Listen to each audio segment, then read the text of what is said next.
Well, Nigeria's unemployment rate has long been a pressing concern.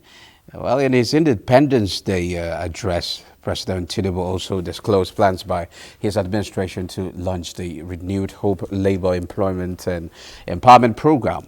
The initiative targets to create 2.5 million jobs annually, both directly and indirectly, while ensuring workers' welfare and safety. How feasible is the initiative, and other initiative by the Directorate of Employment is what we'll look at in the program today. And I'm being joined by Silas Agara, Director General of the National Directorate of Employment. You're welcome to Business Express. Thank you very much, Business Express. Well, I believe you must have been following the latest figures by National Bureau of Statistics on unemployment. The latest was that unemployment has increased from 5% to 5.3%. How do you react to that? Yes, I've been quite following the statistics by the MBS, which is quite reliable, and we are all stakeholders in collating the data for such statistics. For us in the NDE, ours is to ensure that we create a sustainable template where we can bring down the rate of unemployment in the country by way of creating jobs to stabilize the system, by way of engaging the youth where we can engage them in meaningful ventures. That's what we are trying to do to fast-track the programs and the Renew Hope policies of Mr. President. And I'm quite sure that with what we have on ground, with our template, we're on track to ensure that we get the Renew Hope agenda on stream. Okay, can you give us a picture of the Renewed Hope agenda roadmap towards addressing the issues of unemployment and underemployment in the country? Yeah, for us, where it concerns NDE and where we can comfortably fit in the Renew Hope agenda of Mr. President is by way of creating jobs. That we are doing. We are hopefully in the next few weeks, in this October, we'll be rolling out over 90,000 engagement schemes for our youth. We are working on it right now. Hopefully, we should be launching the scheme in the next 1 or 2 weeks. All is set. We have engaged the entire stakeholders in the NDE structures. We have met with the state coordinators of NDE, and hopefully we'll be engaging in about 31 set skills where we're going to engage our youth and probably provide them with what I call a reasonable startup packs and startup capital that will engage them, because it's not just enough to train them, but you just have to provide the enabling environment for them to thrive in what you're training them. We are looking at the unemployed youth. We are looking at the special persons with needs, the disabled special persons in that sector. We're looking at the women that are doing some pretty micro business in the country, and we have already collected their data. We have reached out to some of them. We've started engaging them, and we've started engaging the resource persons that will facilitate the programs, and we are ensuring that our skill centers that are spread all over the country will be able to provide a comfortable venue for the program. Okay, well, you know, a lot of people, like in some of the clients who have said that creating jobs is actually left in the hands of the private sector. How much are you collaborating with the private sector to see that a lot of Nigerians get employed? Yes, you're quite correct. Government alone cannot do it. We need to engage the private sector in what we are doing. We have a lot of agencies and companies in the private sectors that we are reaching out to. We are having a broad-based stakeholders meeting, but we need the right data.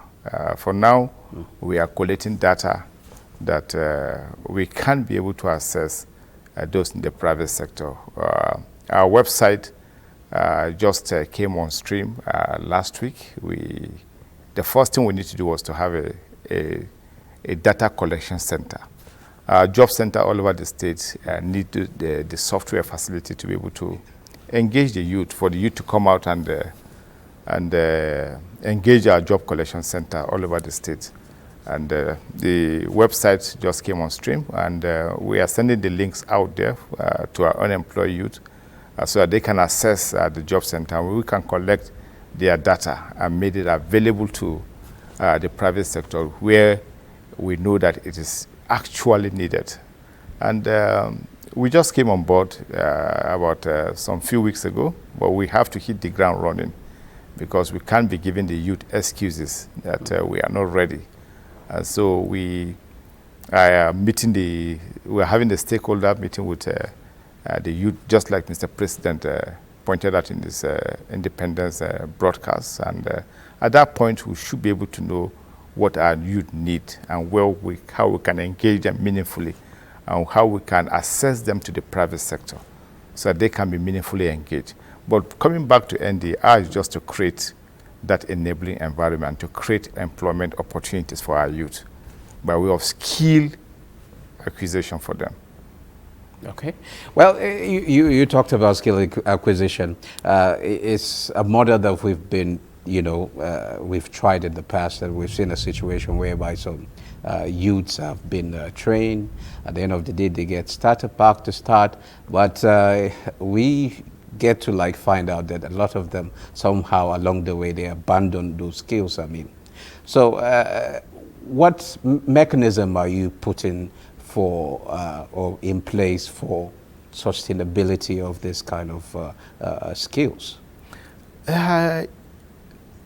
Yes, very correct, because most of these youth, when they are engaged, at the startup point, there's no meaningful conversation on what they want or what they want to do. And so you have stakeholders assessing these youth, bringing the names up and fixing them unilaterally on certain skills without actually engaging the youth. What do they want to do? You can't go to a community and just pick a youth and start impacting skills that is not needed to him. And you need to look at the environment of where they come from. For instance, if you're going to Bayelsa State, what thrives in the market in Bayelsa is different from what is obtainable in Plateau State. The environment are different, and the skills that you need to impact based on the environment are quite different. And secondly, you need to engage the youth. Let them tell you what they want to do. The skills that they feel that they can meaningfully contribute to nation building. By that, you might be able to get a reasonable number of youth that will practice the skill at the end of the program. But when these factors are neglected, you don't expect them to practice what they have been engaged in. Certainly, there's a program, there's a missing gap somewhere. And we are starting something afresh. Let's see how it will go. Let's see how we can drive it successfully.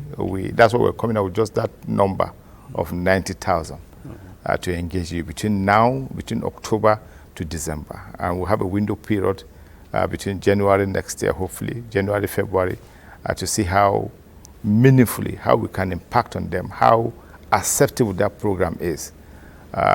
Before we roll out the second phase of the program early next year.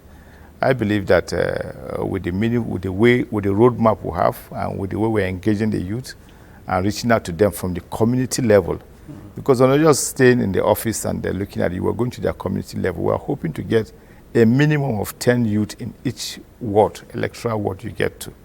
And this 10 youth we're hoping to get, of course, we're going to sit with them at that level and hear from them.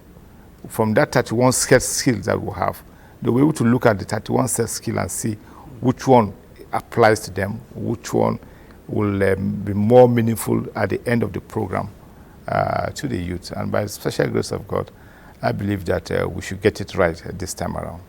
Okay, I actually mentioned, or the president mentioned, you talked about the labor employment and empowerment program, which I don't want to preempt. You said that, okay, but at least if you can at least give us what to expect, or tell us what to expect, like the youth in Nigeria, what to expect from you. And you earlier said that you just came on board. So what should the youth expect besides the particular 9,000 skills initiative that you have?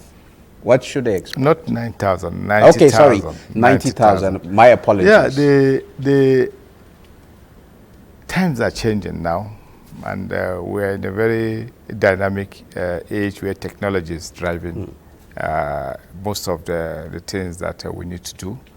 And that's the way to go, to impact, to be able to bring technology down to the doorstep of our youth.